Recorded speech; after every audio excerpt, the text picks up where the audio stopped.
Hi there, my name is Kerry, and I am from freeaudacitytutorials.com, where I provide absolutely free tutorials to teach you how to use the free open source program Audacity.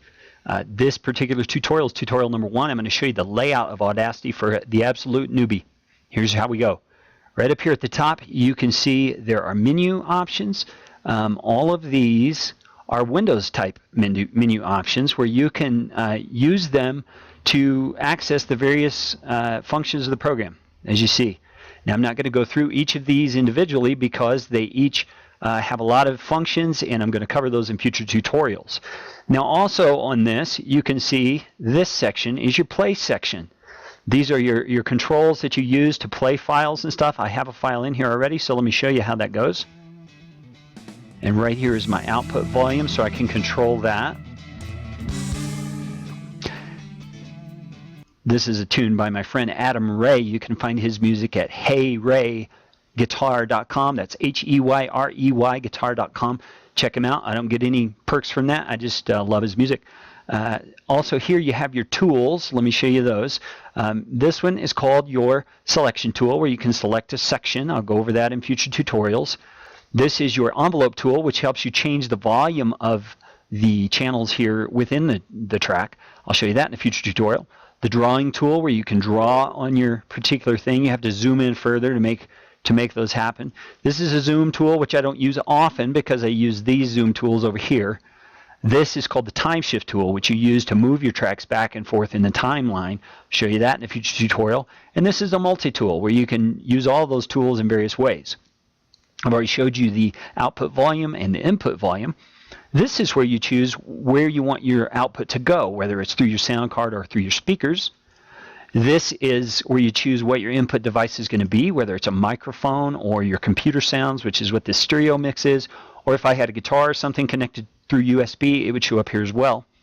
And here I can choose input type, mono or stereo. Stereo is where you have 2 channels in the track like this has, or mono, you would just see one of these channels.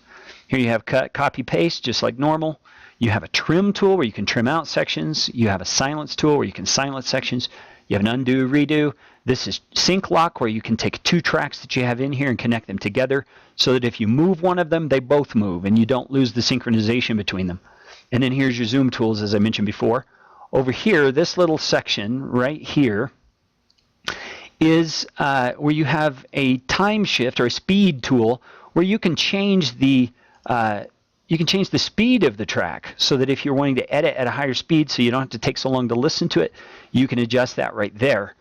Over here you have controls for each individual track. If I had multiple tracks in here, each of them would have this section where you can do changes on it there. You can mute it.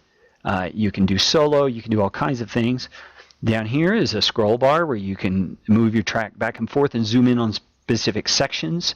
Now notice when I play this track, I have a meter down here for the output, and if I were recording my voice, you would see my voice making this meter jump over here. And then down here's your project rate that you can set.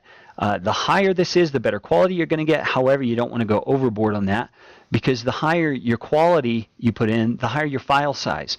And if you're going to be hosting these on the internet anywhere, you're probably paying for size that you have on the internet, and the higher the size, the more you're going to pay. So keep that in mind. I usually do 44:1, and it's just fine. And then this section right here is a section where you have places you can tell what you're doing in the program as far as where you are in the track, the selection start, the end, the length, the audio position. Now all of those things are the basic functions of Audacity. I'll be telling you more about how to use all of it in future tutorials. So I'm at freeaudacitytutorials.com. Check it out, subscribe so you get notified when there's new posts.